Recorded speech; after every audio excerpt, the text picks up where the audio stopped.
You're probably using ChatGPT wrong. And no, it's not your fault. Everyone's been spamming best practices the moment a new feature drops, but 90% of that advice isn't even tested. Today, I'm breaking down 5 mistakes that are secretly sabotaging your ChatGPT results and showing you exactly how to fix them. Stick around, because the last mistake is the one even power users fall for.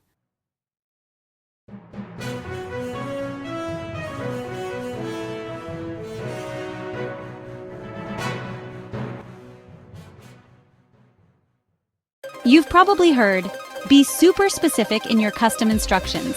List your values, learning style, city you live in, your favorite apps. Yeah, that's actually terrible advice. Why? Because custom instructions are like an umbrella. If you optimize them for just one use case, say, writing YouTube scripts, ChatGPT becomes worse at helping you in all the other areas of your life. Here's what actually works. Keep it stupid simple. 3 sentences. 1. Who you are professionally. 2. Who you are outside of work. 3. Your personality. That's it. And here's a pro move. Steal your tone of voice from creators you admire. For example, I grabbed a couple of Ali Abdaal's newsletters, asked ChatGPT to analyze them, and bam, now it knows exactly how to write like him. Now ChatGPT has just enough context to be relevant everywhere, without boxing you in. But that's only the first mistake. The second one is even more surprising. You don't need to know a single line of code to unlock insane automations. Most of us think ChatGPT is just for text. Wrong.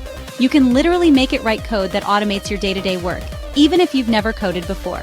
Quick story. I studied business. The closest I ever got to code was typing cheat codes in Warcraft 3.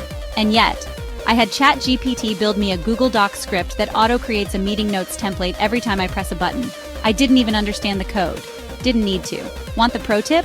Always ask ChatGPT for step-by-step instructions after it generates code. Then just copy-paste it into Google Apps script, click Save, and you're done.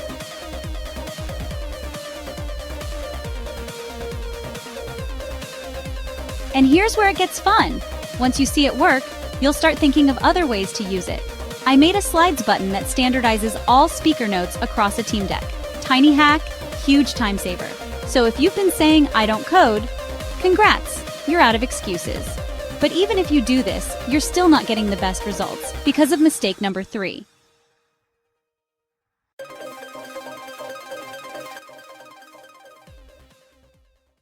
Too many people expect perfection on the very first prompt. Spoiler alert, that's not how ChatGPT works. Here's the hack. Just add this line at the end of your prompt. Ask me 5 questions that would improve your response. That's it. Instead of guessing, ChatGPT will clarify exactly what it needs from you. Are you okay with AppScript? Do you need real-time data? Do you prefer formulas? It asks, you answer, the output skyrockets in quality. Try the same prompt with and without that line. You'll never go back. Most people only use ChatGPT to summarize stuff. Big waste. Instead ask, how does this information apply to me in my role? Suddenly, you're not getting a boring recap. You're getting actionable steps tailored to your situation. Even better, upload a PDF and turn it into a Quanda session. Tell ChatGPT to act like a senior business analyst with 20 years of experience, then grill it with questions. Now you're turning a 40-minute read into a 4-minute insight machine. Summaries are fine. Insights are priceless.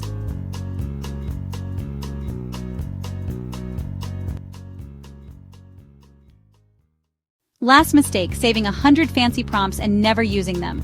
You don't need 100, you need 3. Here's how to find them. 1. Tell ChatGPT to act like a prompt engineer. 2. Ask it to generate 10 role-specific prompts for you. 3. Pick your top 3 and commit to using them daily for 2 weeks. So those are the 5 mistakes. Overloading custom instructions, avoiding code automations, expecting perfection first try, only summarizing instead of extracting insights, and hoarding prompts without actually using them. Fix these, and ChatGPT becomes less of a toy and more like your unfair advantage.